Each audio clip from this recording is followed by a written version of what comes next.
Today's video I want to make about our choice of airstream, why we chose an airstream. And so one of the big reasons is so it holds its value. It's the airstream is known to hold its value very well, so they don't lose value over time as much.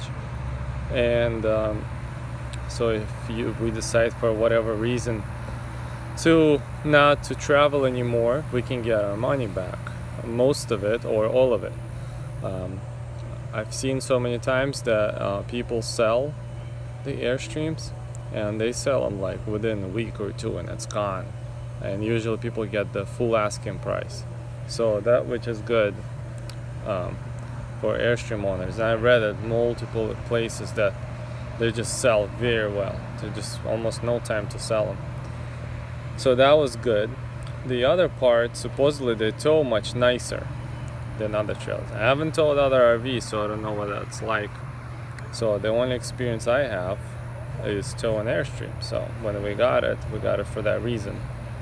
They're not cheap for that reason. Well, for various reasons. But to find it, you have to travel. You have to go maybe across country to look at one and then decide if you want to buy it. So that's another downside of it. If you want to go used. If you want to go new, I mean, you spend a lot more money, because they're worth a lot more nowadays than they were, because probably due to inflation and cost of materials and labor costs. So the price is much higher. And the other reason, so build quality. The airstreams has, like, we bought it for build quality, but we had to renovate it, so a lot of these things are kind of out of the picture. Like for the whole interior, we rebuilt it ourselves because we didn't want to have any potential of mold being in the wood. So for that reason we decided to ditch all the wood out of the trailer.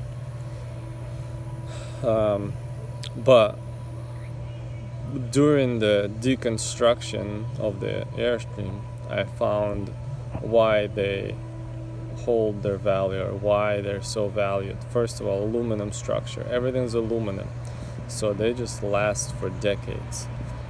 If you have a water damage, maybe the steel frame, which is the bottom portion of the trailer, the chassis, that might get some rust, which you would just treat it, maybe weld a new piece of metal and next to it or in place of it, and you're back in business. Aluminum shell, usually, I mean, that's why they have them, because they just last for years, decades. And everything riveted, so rivets hold tight, all the joints, everything made nice. And in our case, somebody repaired it prior to us, so I'll get to that later. So that was the issue of water damage, but for the most part the joints are very nice and solid. Rivets, everything riveted, so that's not like a screw gets loose. I mean, you can still pop the rivet though, but it's a lot sturdier, I think, connection.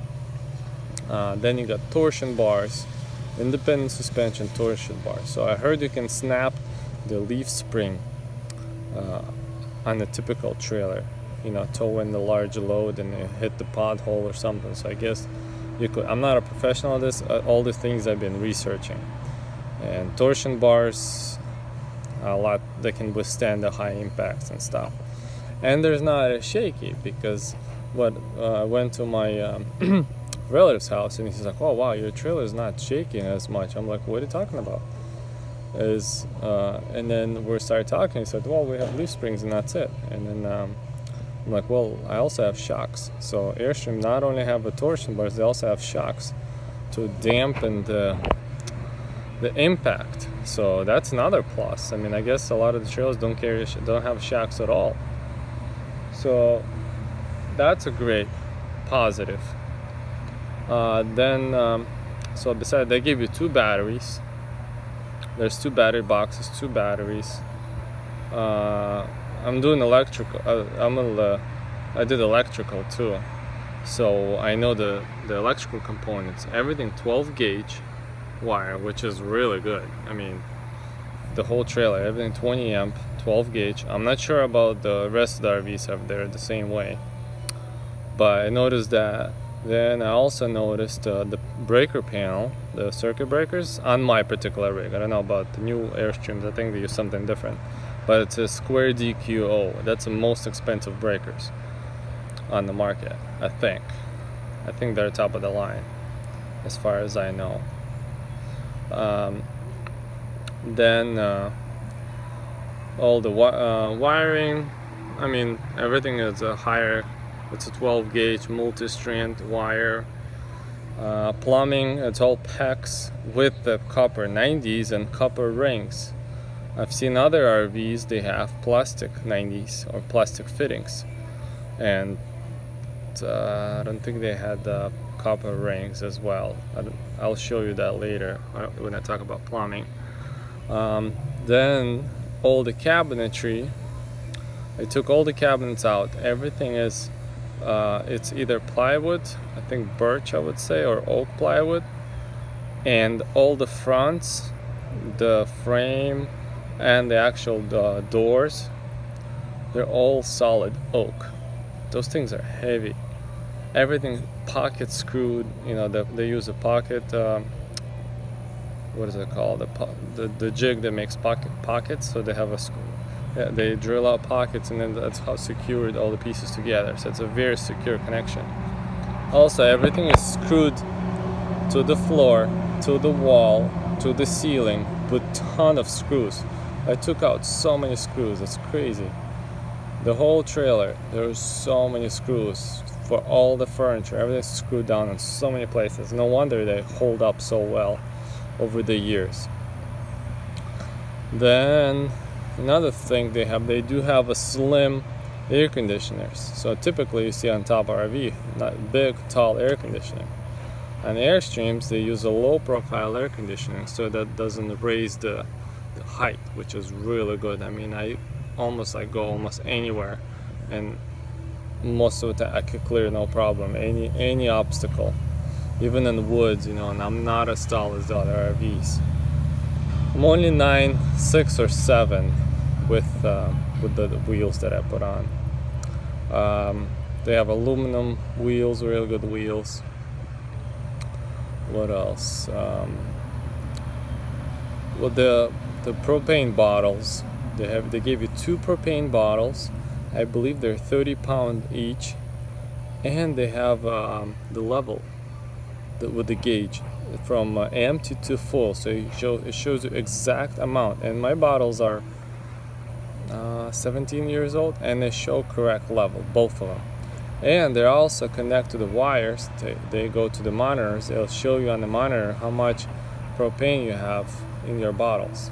So those propane bottles are very expensive. I think over $300, either close to $300 or over $300 a piece. And they're in a great shape, both of them. So that's another thing they gave you.